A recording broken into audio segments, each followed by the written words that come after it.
Hi there, Louise taking messy action, sitting in my car down at the beach and looking out at the waves that are absolutely pounding the shore this afternoon.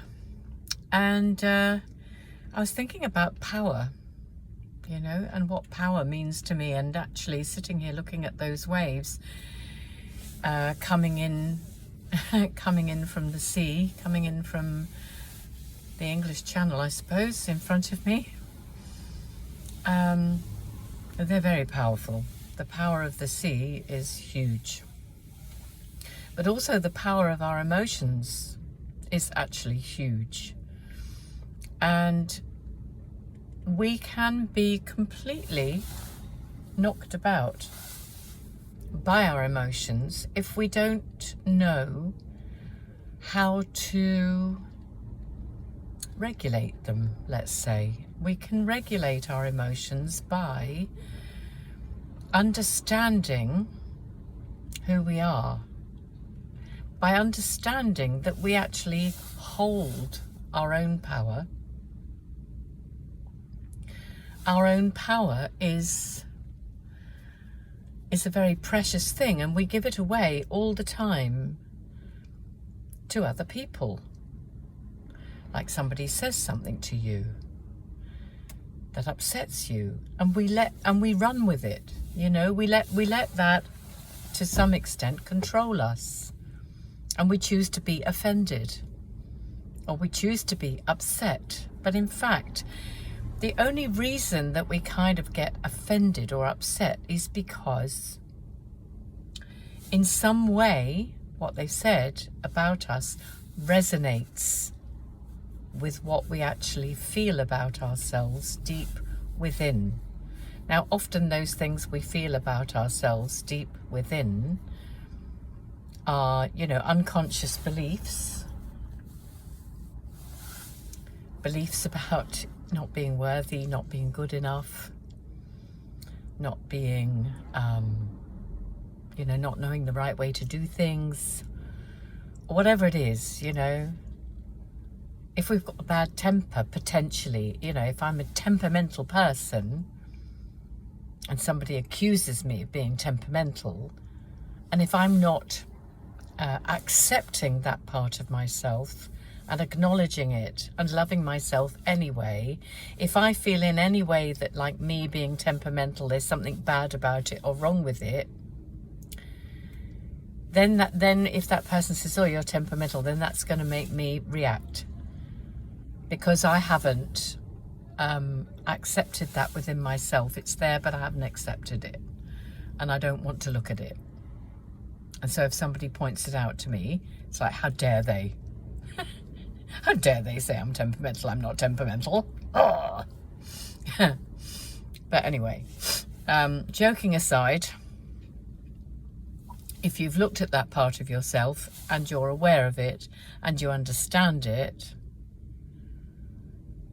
and you accept it about yourself, then whatever anyone else says about you, to you or anyone else, you're going to be able to remain neutral.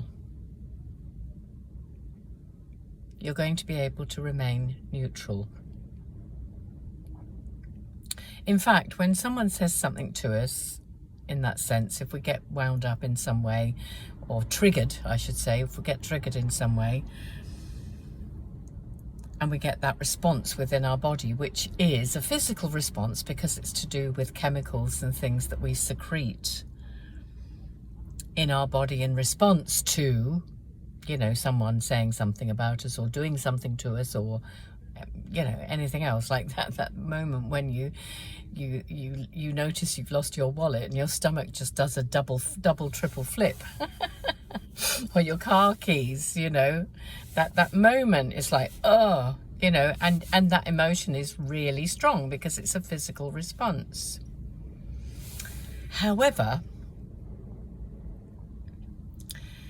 that physical response only remains within your body.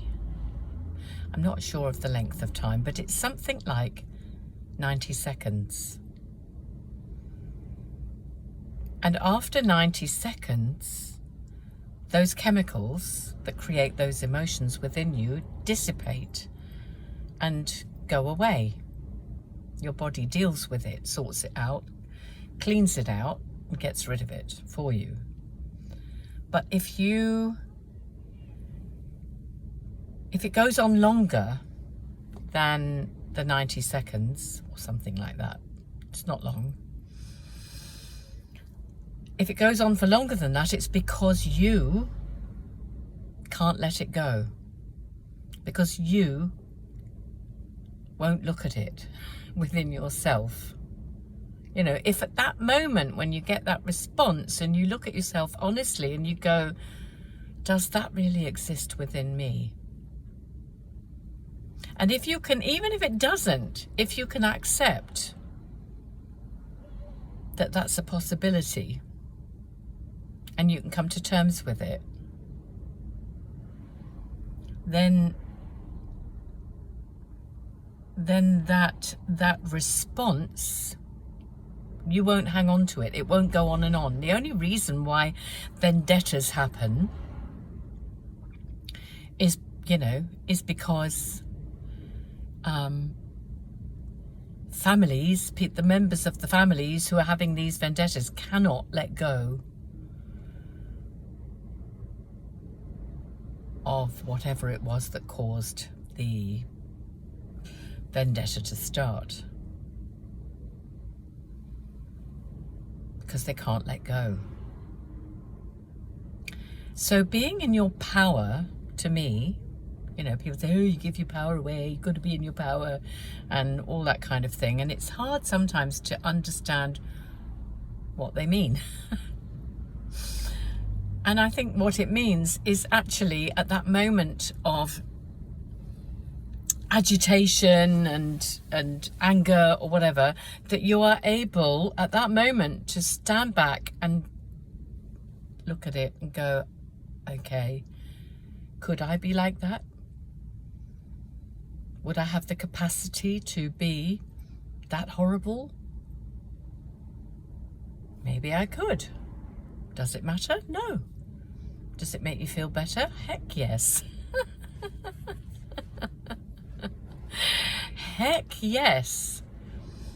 So power is such a, the power of the sea in front of me is actually quite staggering. It's just, the old white horses are riding in on the crests of the waves, and it's actually really beautiful. Power can hold an incredible amount of beauty if it is used in the right way or in an appropriate way. When you see people bullying people, pushing people around, powerful businessmen who perhaps tread on people in order to get where they've got to, that's not real power. What we associate with power, like trappings of power, like big fancy cars or massive, humongous houses, is not necessarily, it does not necessarily mean that person who has those things actually has their own inner power. It means they might have just been the biggest bully boy on the block or girl. So that's my take on power. I hope you found that interesting. If you do, maybe you can like it. Maybe you can share it. Maybe you could get my book, The Idiot's Guide to Magic, which all the details of me is in the description, where you can find me, how you can contact me. I coach people on this kind of stuff. And if you're interested, get in touch. Lots of love from me.